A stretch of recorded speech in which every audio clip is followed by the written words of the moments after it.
This is the presentation for the two-subject moderatorship in Jewish and Islamic Civilisations. My name is Zuleika Rogers. I'm the lecturer in Jewish studies, so I actually specialise in Jewish history. But I'm also the current head of department of religion, I used to be in that one, of Near Middle Eastern Studies in the School of Languages, Literatures and Cultural Studies. I realise that it's a big mouthful, Department of Near Middle Eastern Studies, School of Languages, Literatures and Cultural Studies, but in actual fact, our school setting really represents the best what we do, because we really understand, we teach Judaism and Islam and the Near East as cultures, not in terms just solely of religion. We see religion as another aspect of culture. So I'm just going to give you an overview of what it is a degree like ours is, what is the content of the course, and also then something about the career options. Then near the end, some of our current students, we actually have one current student here as well, she might agree to answer questions. So if you have any questions, the students can answer them for you, because sometimes they're better at giving an overview from the student perspective, obviously, than I am. So, what is Jewish and Islamic Civilisations? We are the only place in Ireland that teaches this. And it's not generally traditionally taught in this country. So some people are a little bit curious about, well what exactly is it? What do you teach about?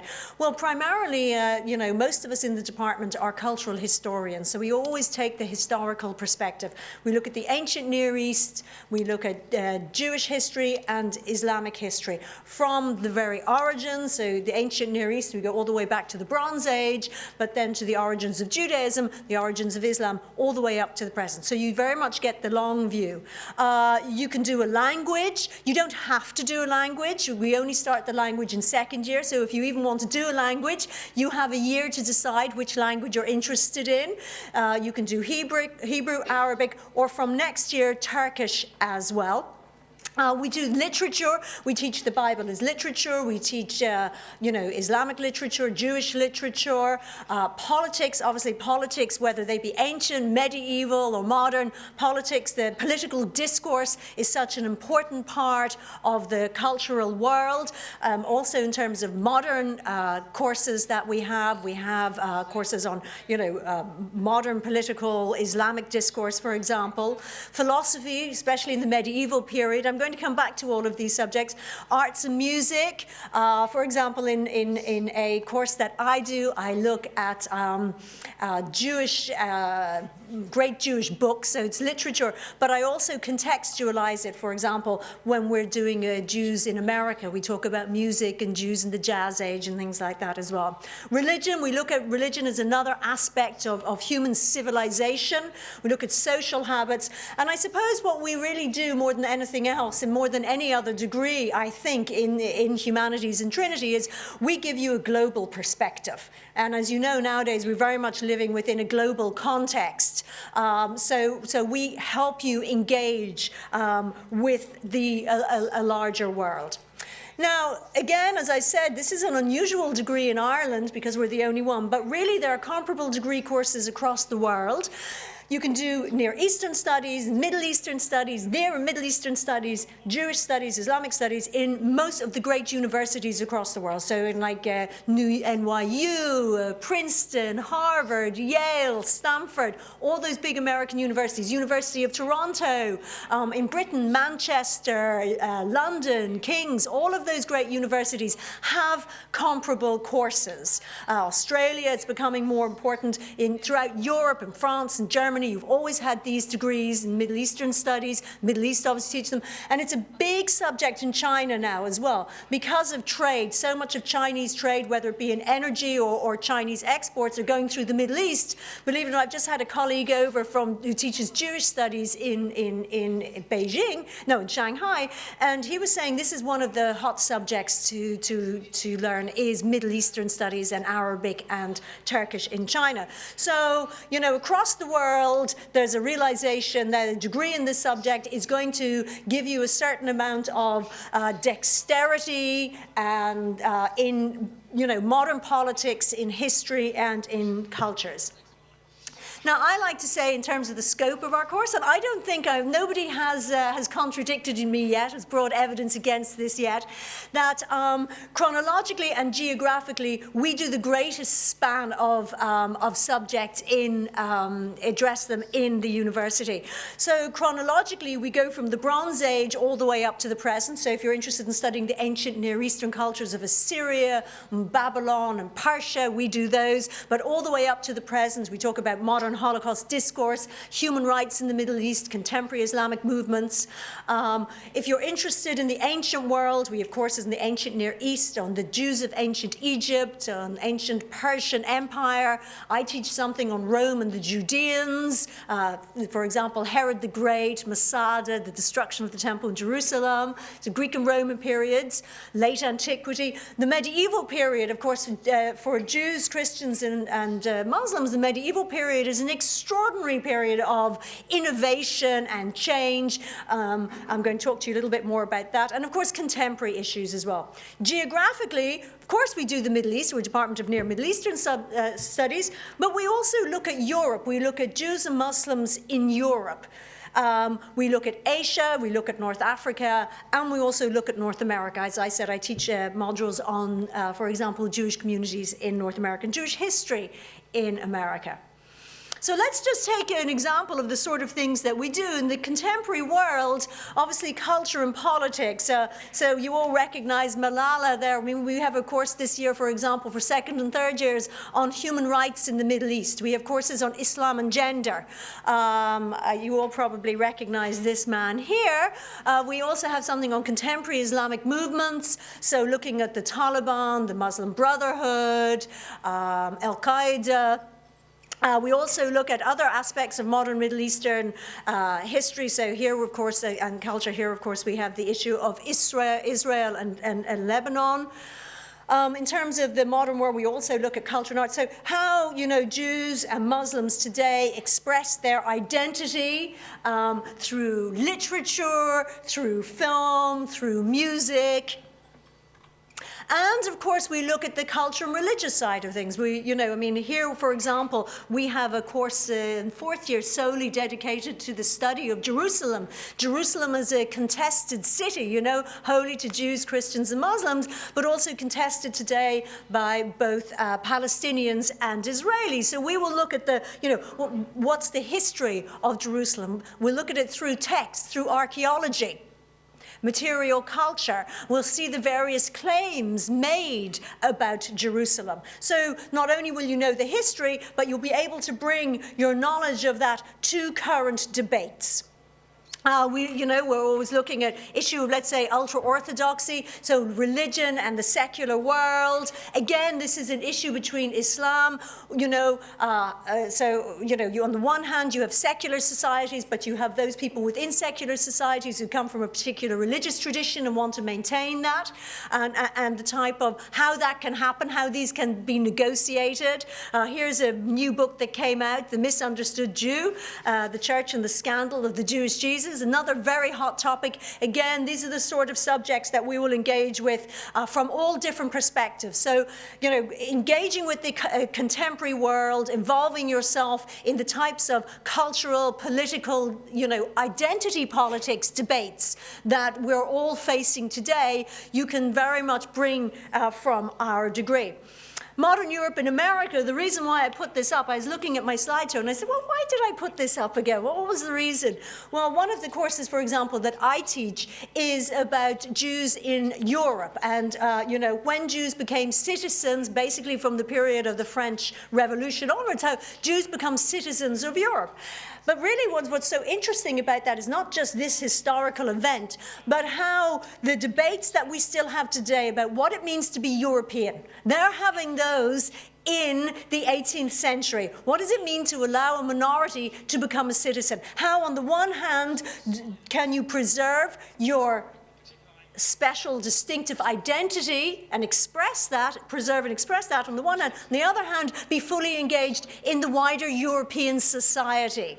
So these are the sort of things, and with migration being really the feature of the 21st century, these are the sorts of debates that we're having all the time. Each country is asking, what do we do with minorities? And minorities are saying, how do we fit in? How do we preserve our identity? Because obviously you should be able to. What it means to be European. These are debates that aren't going to go away, and actually are going to become more and more prevalent as migration does as well.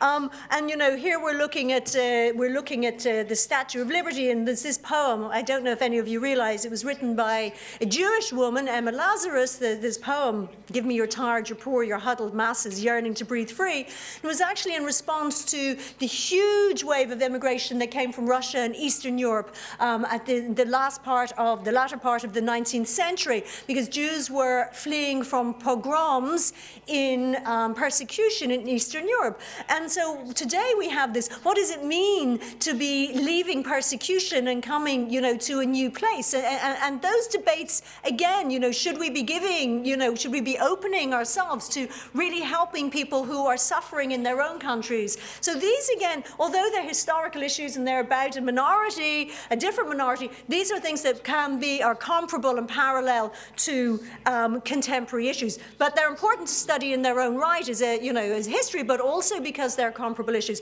And then this year, I won't even go into the discussion about the Roma at the moment, but every time I teach Holocaust, every time something happens, you get, with this issue about the Roma, you start to think, oh my God, I can see echoes going back to 20th century Germany. This is a slide I like to show because some people don't really understand, I suppose, what the contribution of Jewish culture to the modern world. But here we have Albert Einstein, Karl Marx, and Sigmund Freud. And these three German-speaking Jews coming out of Jewish heritage, German-speaking, really changed the way humans and civilized, we understand ourselves, whether it be on the larger universal scale in terms of Einstein, whether it be socioeconomic in terms of Marx, or whether it be about the individual with Sigmund Freud. So, as I said, we look at the modern period, modern Middle East and North Africa. We look at the history and the culture of these great cities, these cities that were really centers of diversity and culture. Cairo, Istanbul, Beirut, Alexandria. Alexandria, we go from, its foundation in the Hellenistic period all the way up to the present. We look at Arab independence movements and political discourse, how in the Middle East there's been a response to nationalism, but also colonialism, and how that has affected modern political discourse, because you can't understand what's happening in the Middle East today if you can't engage with what happened there, how these countries were formed, how these borders were drawn, and what sort of historical circumstances they were born under.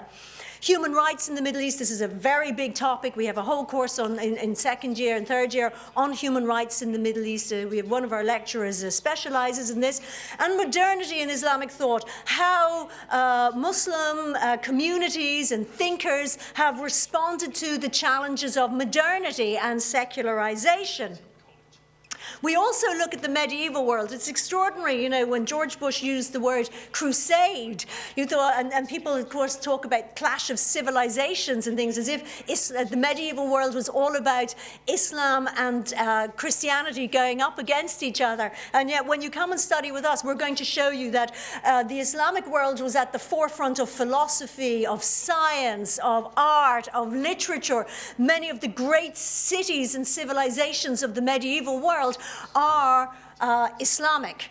We're also, I look at Jews, for example, in the Islamic world, and how they developed their own languages, own traditions, philosophy, cultural ideas, all of this thing within the context of the Islamic world. Islam in the medieval period today, you have these cities, Baghdad, Cairo was known as Fustat. We have Andalusia in Spain, Persia, Tunisia. We look at the innovations, philosophy, translation, science, medicine, architecture.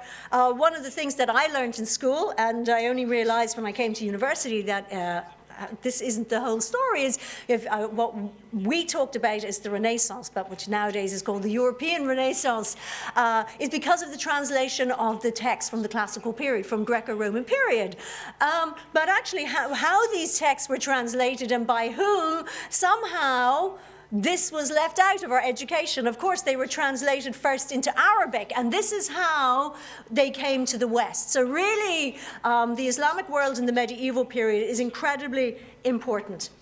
So I said Jews in the medieval world, we look at them in the Muslim world, in Cairo, Baghdad, Spain, the development of new languages, Judeo-Arabic, Judeo-Spanish, Ladino. And when the Jews are expelled from Spain in 1492, they take this language with them. And they take a whole different culture with them that has remained, this Sephardic culture, distinctive to today. This, by the way, is just a page of the Jewish philosopher Maimonides, a page from one of his texts. And you'll see that these here are the astronomers. So science and philosophy, become embedded in Islamic and Jewish thinking at that time. We also look at Jews in the Christian West. You may have heard of the language Yiddish. You might even know some Yiddish as it came through. Many Jews went from Eastern Europe to North America, taking this language with them. It actually begins in Germany, in the area in Germany, and then with the expulsions from Western Europe, many of these Jews end up in Poland, and there it grows and becomes a language of, millions of people. 1939, the largest Jewish community in the world was within the borders of Poland, and many of those would have been Yiddish speakers.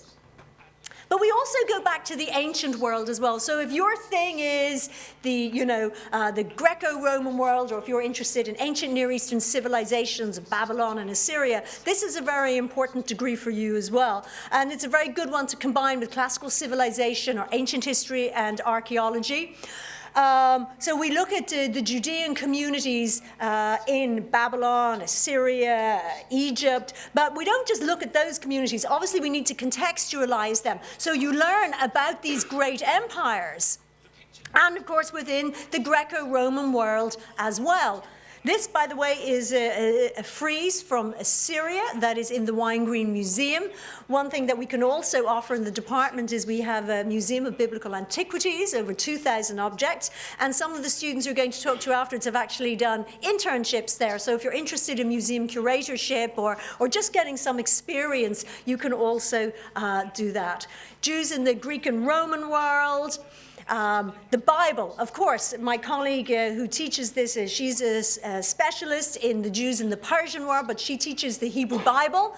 That's what often is called the Old Testament. So we look at Jews and Christians in the original context. How did these texts emerge? Why is the Bible produced in the way it is? What do these texts come? What are the origin of these texts? What's the worldview from which they came? So we also look at the Jesus movement and early Christianity, because obviously this is coming out of the Roman world on the one hand, but also the Jewish world of the first century on the other hand. So what to expect in this course? Well, first of all, I should say you need no prior knowledge. We don't expect you to come in knowing anything at all, whether it be the language or about Islam or Judaism or the Bible. Really what you'll gain is an appreciation of the diversity and cultural richness of Near Eastern, Jewish and Islamic civilizations. Not just in the Middle East, as I said, but across Europe, North America and Asia. You'll critically study this subject through the interaction with texts. They can be primary texts, whether ancient inscriptions or coins, to blogs, to modern feminist Iranian blogs. Material culture, so looking at the archaeology or other types of visual arts. The arts, as I say, I teach a whole module on great Jewish books, so looking at different literature, and of course modern scholarship, because this is a humanities critical degree, so you'll be looking at what are the modern debates about all these issues. You really can prepare for a career in a variety of fields, and I'm going to talk to you about that in a minute. You can do either Arabic, Hebrew, or Turkish, but you don't have to if language is not your thing. We hope also from next September for a few years to have a lecturer in Turkish cultural history who's going to be coming over from Turkey to offer modules in this subject. So you'll be getting a lot more about the Ottoman Empire, both in the Middle East and in Europe. You can apply to do internships in the Wine-Green Museum. And just this week, I heard that there's going to be a possibility to be funded for one student, it's going to be highly competitive, to end up studying in Jerusalem at the Rothberg Institute at the Hebrew University for 5 weeks or something like that, getting a scholarship to go there. So that is also something to think about. In year 3, you can possibly study abroad. For at the moment, we have at the Center of Jewish Studies in Charles University in Prague, we have a link with them, but we're hoping to develop many more links, so for example, with Turkish universities. But even if you're in Trinity, we have many Erasmus agreements, so it is possible to go to one of the other universities, whether it be in the US or Canada or the UK, to go to other universities to take a year there. Career opportunities. Well, obviously journalism, I mean, the Middle East is a hot topic, and so journalism and media is one that you would think off the top of your head. That's fairly obvious to you. The EU and the UN, evidently you would bring something very specific and something very desirable to any job in an NGO or an international organization, especially if you have the language, but you also have not only the experience of studying these cultures, you also have the critical skills to engage with learning more about different cultures. Human rights, I know that there's a lot of human rights events organized by the department, some with Amnesty International, so you can end up with experience actually within the university as well of engaging in human rights issues. Law, some of our students have gone on to do law. Business, you might say, well, what business got to do with this? Well, you know, if you're going into a company that's doing trade with the Middle East, I mean, one of the reasons why Chinese universities are teaching so much Middle Eastern studies is they've got huge amounts of trade across the Middle East, and also with Israel, because of oil, because of energy, but also many Middle Eastern, Chinese exports come through the Middle East. So it's actually a very good degree to have to bring to an employer and say, look, I understand the Middle East. I have a specialized knowledge of this particular area, maybe have a language too. Teaching, there's always the possibility of teaching as well. And some of our graduates have also interested in going on and have gone on to do museum curatorship, especially if they have gained some experience in the Wine-Green Museum. Our graduates have also been very successful in gaining places in MA and PhD programs all across Europe, but also in North America as well. And we have many PhD students who come to us. I have had a couple of Canadian students. My colleague has a Polish student, American students. So many students actually come here to study with us as well. If you want any more information, this is our website. Our email is there. I can give you my business card afterwards. If you have any questions, you can ask me. These are the people in the department. If you're interested in Islamic civilizations, biblical studies, Jewish studies, you can email any of us and say you're at the talk and you wanted to ask us some questions. Be more than happy to respond. Before I take any questions, I'm going to ask the students to come down, 2 students who are in 4th year, just to say a little bit about their experience studying with us. And maybe you can ask them questions as well, because they've come in one end and they're about to go out the other end. So.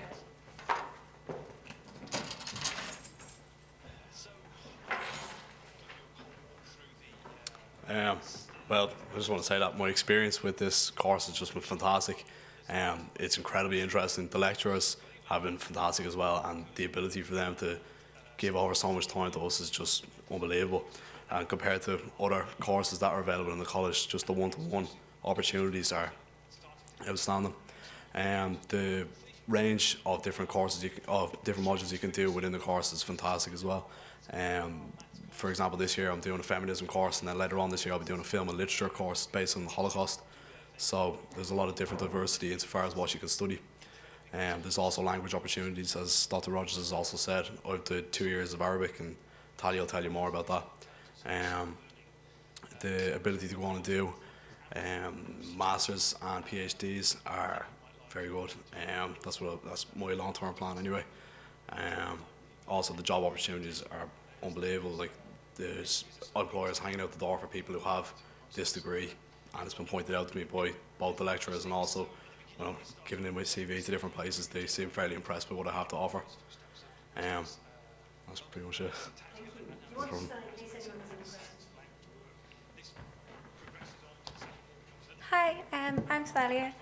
The same as Connor, it's an excellent course. I actually transferred in, and I only thought I was going to do it so that I could keep my other TSM course on, and then I actually ended up picking it for final year because I loved it so much. Like Zulika said, the modules are so varied. You can tailor your course to what you're interested in. Like for me, I was more interested in like the Islamic side, so I did Arabic, I did Arabs and Antiquity. I'm doing the Jews of Egypt at the moment as well, which is good as well. And then next year, the Holocaust in film and literature, I think, is going to be very interesting. Picking your dissertation in fourth year as well is really good. You do 4 hours a week in final year, which is great because you have so much time. But also picking your dissertation, what you're interested in, and tailoring it to what you want to do afterwards is really good. So I'm doing mine on looting of antiquities in the Middle East, because I want to go and do museum studies after. I'm doing it on the Mujahideen in Bosnia during the Balkan War. Yeah, so you basically pick whatever you're interested in. They'll support you even if that's not what they do. Nobody knows anything about what I'm doing, so I'm kind of like... and the Wine-Grey Museum is a great opportunity. I mean, if you do the internship, it's a good thing to have on your CV to say that you've done this. I think that's kind of it. Does anyone have questions, either for me or for Connor or Talia? Yes. If you're doing it as a joint honours, are there any specific subjects that you would recommend? Well, Thalia's doing it with ancient history and archaeology, which is Yeah. very good. Classical civilization. Connor's doing with film studies, was it? No, it's ancient No. history. Oh, ancient history and archaeology. Sorry. Some people do it with film studies, because it's very cultural as well. Sociology, really history, English. French, English. Yeah. The archaeology one is a really good one because you get both sides of the story. The ancient history and archaeology course here is more Greek and Roman, so you have the other side of the story at the same time. They kind of run together, so they work really well together. For archaeology and ancient history and this, what kind of grades are you looking for A2 level? Well, I'm not terribly good on on those. So really, it depends. I mean, you need to look at the TSM grid and go, and it'll tell you what last year's points were. Again, you can't predict. I think it was 4. Yeah, in our year it was 450 to get in for ancient history and archaeology and Jewish and Islamic. I didn't check what it was for this year, but I'd say it's roughly the Changes all same. time. That's depends. Yeah. It depends on interest, but I think it gets the same level of interest every year, so it sort of stays around the same. So, It's a very popular combination. yeah. So it's high points, but not too high. It's very doable. What I should say is, we're also a very small department, so you're not ever going to feel lost in really big lectures, very impersonal lecturers. Like we ensure that you have a lot of interaction with us. We know everyone pretty individually, especially by fourth year, but even by the end of first year. So not only can you tailor your interest in a particular direction, you can also have a lot of interaction with the lecturers as well.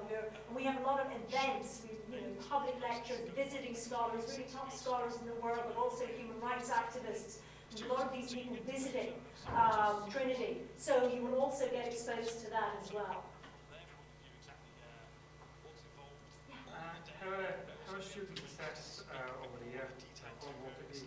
So on the one hand, we use the old-fashioned method of exams and essays, but some of our modules in second and third year are continuously assessed. So, for example, in my module, you'll do a wiki, maybe a book review, presentation, things like that. So it's not always the exact, so you do have continuously assessed modules as well. In other words, you won't have an exam in the summertime. Otherwise, in many of the modules, it's essay and then an exam in the summertime, except the language, which is half continuous assessment and half final exam.